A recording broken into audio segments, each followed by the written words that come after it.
औज़ुबिल्लाहिमिनश्शैतानिर्रजीम बिस्मिल्लाहिर्रहमानिर्रहीम रब्बि इश्रह ली सदरी व यस्सिर ली अमरी वहलुल उक़दतम मिन लिसानी यफ़क़हू क़ौली। मोअज़्ज़िज़ व्यूअर्स, आज मैं एक मौजू पे बात करना चाहता हूँ जो अक्सर थोड़ा सा कंट्राडिक्टिव है, इबहाम का शिकार है। वो ये है कि इसाले सवाब के बारे में, ख़त्म पाक के बारे में, या न्यास कह लें, ख़त्म कर लें, या मुर्दे के मरने के बाद उसके लिए कोई नेक काम करने के, इसे न्यास कहा जाता है, ख़त्म कहा जाता है, या ये इसको कहा जाता है। मोअज़्ज़िज़ व्यूअर्स, आज इसमें काफ़ी सारे इबहाम पाए जाते हैं। बाज़ लोग शायद इसे बिदअत कहते हैं, लेकिन मैं अपनी समझ के मुताबिक, मैं कोई आलिम दीन नहीं हूँ, मैं एक चीज़ आपके सामने गोशगुजार करना चाहता हूँ, और वो ये है कि देखें, नो डाउट कि इसका जो कोई सबूत या कोई इसकी नबी करीम सल्लल्लाहु अलैहि वसल्लम के अमल के बारे में, इसके बारे में कुछ नहीं साबित है कि आपने कोई ख़त्म पाक दिलाया हो या न्यास दिलाई हो या इस किस्म का कोई वो किया हो। अच्छा, बाज़ चीज़ें ऐसी हैं, लेकिन आप गौर कीजिए कि एक दफ़ा नबी करीम सल्लल्लाहु अलैहि वसल्लम एक तशरीफ़ फरमा थे, एक सहाबी का जनाज़ा हो रहा था, तो आपने एक सहाबी को कहा, देखो वहाँ क्या कितने 40 लोग हो गए। तो आप सहाबी ने जाके देखा, तो 2 दफ़ा गए, तीसरी दफ़ा जाके देखा, तो आपने कहा, या रसूलल्लाह 40 से ज़्यादा लोग हो गए हैं। तो आपने फरमाया कि जिसकी नमाज जनाजा में 40 से ज़्यादा लोग हों, अल्लाह उसकी मग़फ़िरत फरमा देते हैं, उसकी बख्शिश फरमा देते हैं। बाज़ लोगों का ये ख्याल है कि मरने के बाद कोई नेक अमल उस तक नहीं पहुँचता। अब गौर करने की बात यह है कि ये नेक अमल ज़िंदगी में इंसान करके गया है। जैसे एक सदका जारिया होता है। सदका जारिया क्या है? आप मस्जिद बनवा दें, कोई सबील लगवा दें, कोई नेक काम कर दें, जिसका आपको सारे मरने के बाद भी उसका सदका जारिया अजर अज़ीम मिलता रहेगा। अब आप गौर कीजिए कि ये ख़त्म पाक या न्याज़ या फ़ातिहा ये कौन लोग कराते हैं? नॉर्मली नहीं, यकीनन वही लोग कराते हैं जो उस मुर्दे के लवाहिकीन होते हैं, उस मुर्दे के पसमानदगान होते हैं। अच्छा, वो पसमानदगान अल्लाह की वो शख्स जो है अपनी ज़िंदगी में पैदा करके गया है या ज़िंदगी के बाद पैदा करके गया है? ऑब्वियसली ज़िंदगी में पैदा करके गया है ना। तो वो अगर वो नेक काम कर रहे हैं, अब आप ये देखें कि अल्लाह के रसूल से भी उसमें क्या होता है, दुआ मांगी जाती है, कुरान पाक पढ़ा जाता है और इसाले सवाब किया जाता है। अगर उसका इसाले सवाब ना भी करें, तो जब किसी जगह पे महफिल में कुरान पाक पढ़ा जाएगा, अल्लाह का नेक कलाम पढ़ा जाएगा, अल्लाह और अल्लाह के रसूल की बातें होंगी, तो उसका मुकाम मैं आपको थोड़ा सा बता देना चाहता हूँ। वो ये है कि एक दफ़ा नबी करीम सल्लल्लाहु अलैहि वसल्लम एक सहाबा की जमात के पास गए। आपने कहा कि क्या तुम अल्लाह और अल्लाह के रसूल की बात कर रहे थे? कहने लगे, या रसूलुल्लाह सल्लल्लाहु अलैहि वसल्लम, हमारी माँ बाप आप पे कुर्बान, हम अल्लाह और अल्लाह के रसूल की बात कर रहे थे। आपने फरमाया, क्या वाकई खुदा की कसम तुम अल्लाह और अल्लाह के रसूल का जिक्र कर रहे थे?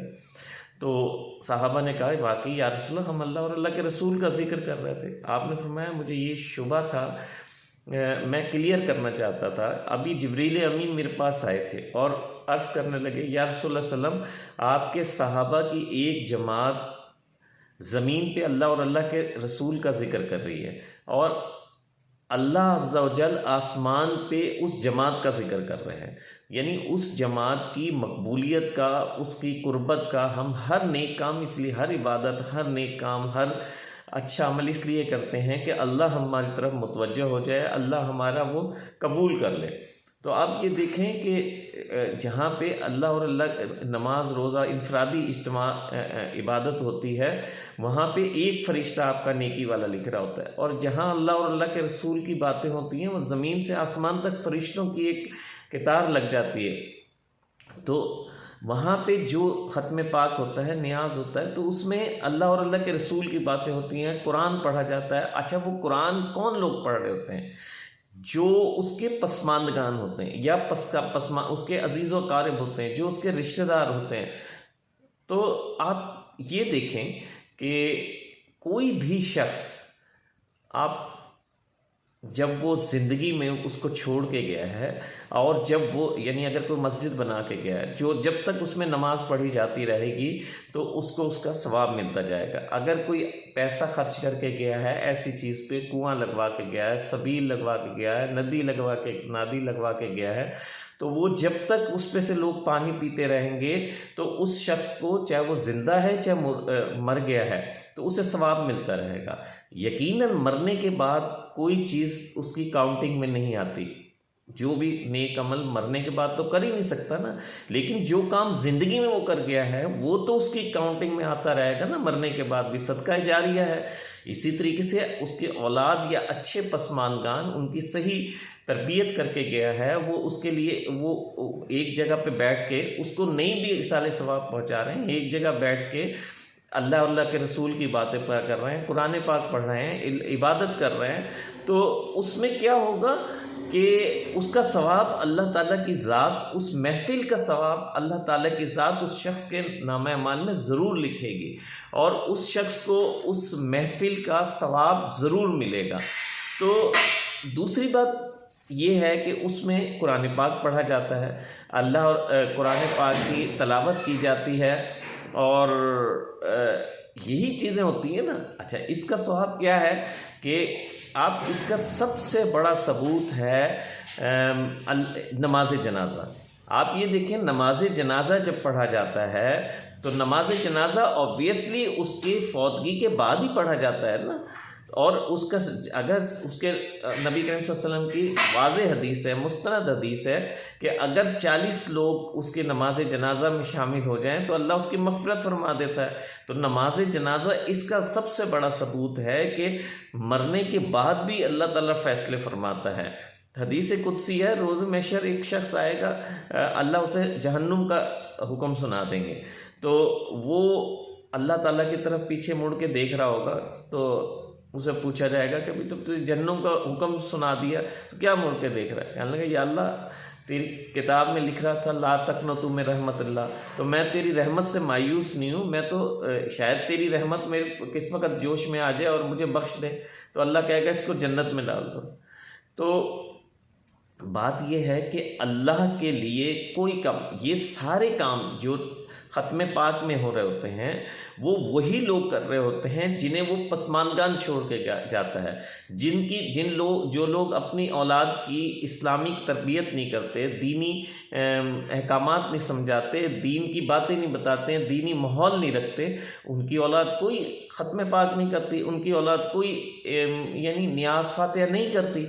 तो ये नमाज जनाजा एक बहुत बड़ा सबूत है कि मरने के बाद भी उसके लिए दुआ करनी चाहिए, जनाजे की दुआ, जो जनाजा दुआ है, दुआ करनी चाहिए उसके लिए। तो इस महफिल में भी दुआ की जाती है। दूसरा, वहाँ पे खाना तकसीम किया जाता है, खाना खाया जाता है, खाना खिलाया जाता है। तो खाने के बारे में अल्लाह के रसूल ने फरमाया कि आपसे पूछा गया, रसूलुल्लाह से पूरा इस्लाम क्या है? तो आपने फरमाया कि मीठा बोल बोलो और खाना खिलाओ, मीठा बोल बोलो और खाना खिलाओ। यानी आप ये देखें, खाना खिलाने का सवाब तो हुआ ना, वहाँ पे अल्लाह की इबादत होती है, प्लस यानी खाने का जो जिसकी इस्तिताअत होती है वो खाने का एहतमाम करता है। और खाना, और ख़ास तौर पे खाने का एहतमाम करना तो बेतहाशा मोतबर है, बहुत ज़्यादा मकबूल है कि कोई भी चीज़, यानी आप किसी को खिलाते हैं, दस्तरखान, मेहमान अल्लाह की रहमत कहा गया है, यानी जो भी, हाँ ये इससे हद से नहीं बढ़ना चाहिए, एक हदूद तक रहना चाहिए जितनी आपकी हैसियत है।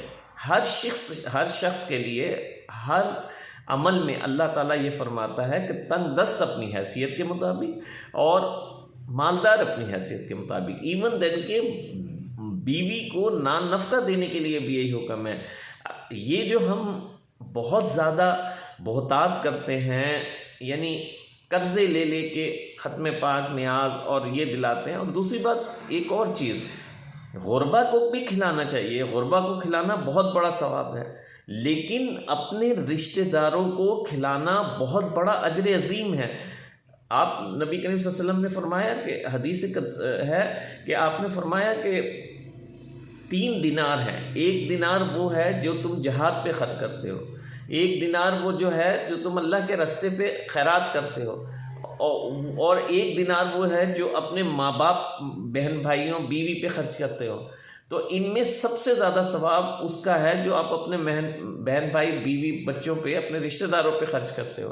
तो अगर आप खातिया में रिश्तेदारों को भी बुला के खिलाते हैं तो वो बहुत बड़ा अजर अजीम का सबब है। और अब इस चीज़ को अगर हम एक जगह करें तो आप देखें कि एक मिसाल की बात है, नबी करीम सल्लल्लाहु अलैहि वसल्लम ने तो नमाज तरावी कभी भी नहीं रेगुलर पढ़ी, तो लेकिन हज़रत उमर फ़ारूक रज़ियल्लाहु अन्हु के दौर में हुई। और इसी तरीके से बहुत सारी चीज़ें ऐसी हैं, जैसे कुरान में नमाज का एक जगह हुक्म नहीं है, नबी करीम सल्लल्लाहु अलैहि वसल्लम ने उसका हुक्म फरमाया। अब हालात ऐसे हैं, हर बंदा यानी फासले बहुत ज़्यादा हो गए हैं। पहले थोड़े थोड़े से फासले होते थे, एक ही जगह से लोग एक जगह से दूसरी जगह आते थे। अब अगर अफसोस करने एक शहर से दूसरे शहर में आ रहे हैं और उन्हें खाना मिल जाता, खाना का एहतमाम कर दिया जाता है, तो उसका तो बहुत अजर अजीम है। तो इसमें ये सोच के आप बेशक ये ना करें, न्याज ना उसे कहें, फातिहा ना कहें, ख़त्म पाक ना कहें, इसे ये समझें कि मैं खाना खिला रहा हूँ। खाना खिलाना बेइंतहा अजर व सवाब का मूजिब है। मैं किसी को रोटी खिला रहा हूँ, ये रोटी किसी के लिए बेइंतहा अजर व सवाब का मूजिब है। तो बात असल ये है कि कोई भी चीज़ उसको जब आप नेकी के इरादे से करेंगे तो उसका सवाब ऑब्वियसली आपको मिलेगा, और उसका अजर अजीम आपको भी मिलेगा, या आपके जो रिश्तेदार हैं जिसके लिए आप एहतमाम कर रहे हैं, आप खुद फैसला फरमाएं, क्या उसको नहीं मिलेगा।